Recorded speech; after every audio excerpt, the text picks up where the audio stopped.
Et bonjour à tous et bienvenue sur Magic Booster Blaster. Alors je suis très content de vous retrouver aujourd'hui avec un booster de Discord en français, set qui s'appelait Dissension en anglais.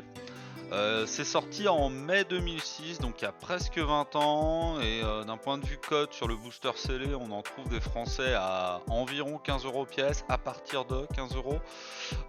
Le set il comporte pas de très grosses cartes niveau code, quoique, on va en parler juste après, mais on retrouve quand même des trucs sympas dedans, notamment des terrains, ça tombe bien, j'adore les terrains, a priori je suis pas le seul. Qu'est-ce qu'on va essayer de viser là-dedans? En premier, on va avoir la crypte de sang qui tourne à environ 13 €. Après, il y a des versions foil, mais je n'ai aucune idée de savoir si on peut trouver des versions foil dans ce booster ou si c'était dans des packs particuliers. J'ai pas trouvé l'info. Mais une crypte de sang foil, ça tourne dans les 100 €. Alors bien sûr, hein, la cote c'est toujours même langue et good minimum. On va également retrouver le bassin d'élevage pour 10 € dans sa version standard, 80 dans sa version foil. La fontaine sacrée à 9 € mais qui peut monter à 180 € dans la version française foil et good. Et enfin, hors terrain, on va retrouver le grand arbitre Augustin 4 qui va être à 6 €, 20 € en foil. On a également en unco le collet à sort qui peut sortir à 3 € pour une unco. En foil, encore une fois, il y a très peu d'exemplaires français au moment où j'ai regardé. Le premier en bon état sortait à 45 €. Alors c'est parti, Discord, 19 ans après, on explose ça. Donc hop.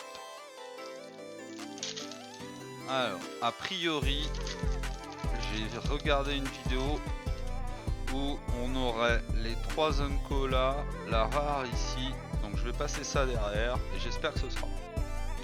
On est sur une commune. Alors, on a force intérieure. On met un marqueur +1/+1 sur chacune des X créatures. Ok.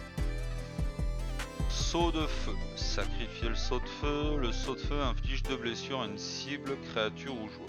C'est un enchantement. Ok. Pour une mana rouge. Ennemi du pacte des guildes. Protection contre le multicolore. 4-2. Ouais, c'est un peu cher. Rat Chopegueule. Acharnement. Ça me parle pas cette compétence. Les rats Chopegueule gagnent +1/+0 et ils ont pour les mana noirs, on les régénère. Tant qu'on n'a pas de carte en main. Bref. Ekénote librement. Pour l'instant, c'est que des cartes que j'ai jamais vues. Les 2-2, ça a le vol.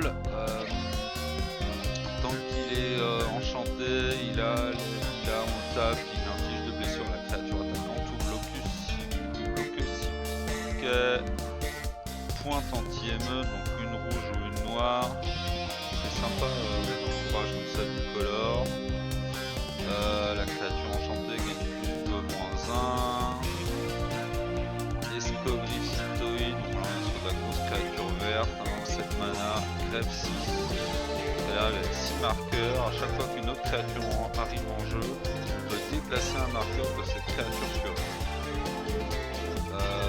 Et pour une mana verte, la créature ciblée avec un marqueur +1/+1 sur elle acquiert le pied de son. Ça c'est intéressant, par contre c'est quand même excessivement cher comme carte.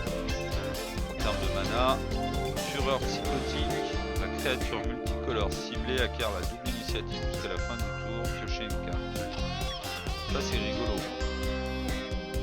Ça me plaît pas mal. 2, c'est pas très cher. Et j'ai un deck dragon avec Ureni, donc qui est multicolore, double initiative en éphémère, ça fait pas trop rire l'adversaire. Écheveau de vision, chaque joueur pioche 2 cartes, ok. En bleu par contre faire piocher les adversaires, on a soi-même plein de trucs pour piocher, je sais pas si on va faire pertinent. Un terrain en commun, qu'il arrive engagé, quand il arrive en jeu, on renvoie un terrain qu'on contrôle dans la main de son propriétaire, on ajoute une mana noire, une mana rouge. Ok. Pourquoi pas. Diable cornu en queue de fouet. Quand il arrive en jeu, il inflige 3 blessures à une créature ciblée qu'on contrôle. Super. Quel est l'intérêt? L'intérêt, ouais, assez faible. Les Uncos, on a le Sampire flamboyant. Tant qu'il est enchanté, il a plus de. Il a le piétinement et gagne pour une mana rouge plus 1 plus 0 jusqu'à la fin du tour. Après, faut l'enchanter. Ok, on a en foil, donc il y a bien des foils dans le booster. Une indiscrétion cérébrale, on nomme une carte non terrain, le joueur ciblé révèle sa main. Il se défausse d'une carte de ce nom, s'il ne peut pas le faire, on pioche une carte. Ouais. L'ombre rampante, défenseur, 0-1, il peut gagner plus 1 jusqu'à la fin du tour pour une mana noire, c'est pas limitatif, on peut en taper plusieurs. Et il peut attaquer comme s'il n'avait pas de défenseur, tant qu'on n'a pas de carte en main. Et enfin, on a la rare d'air hier, ouais c'est ça, allez la crypte de sang. Et bah pas du tout, on a un vide gluant. Donc un counter en bleu-vert, contrecarré sur ciblé, la capacité activée ou déclenchée ciblée. Ah, les capacités de mana peuvent pas être ciblées. Okay. Donc on peut contrecarrer une capacité déclenchée ou ciblée. Ça je trouve ça assez intéressant. En vrai. En termes de code, je pense pas que ça vaille grand chose. Je vais regarder par acquis de conscience. L'extension, c'est celle-ci.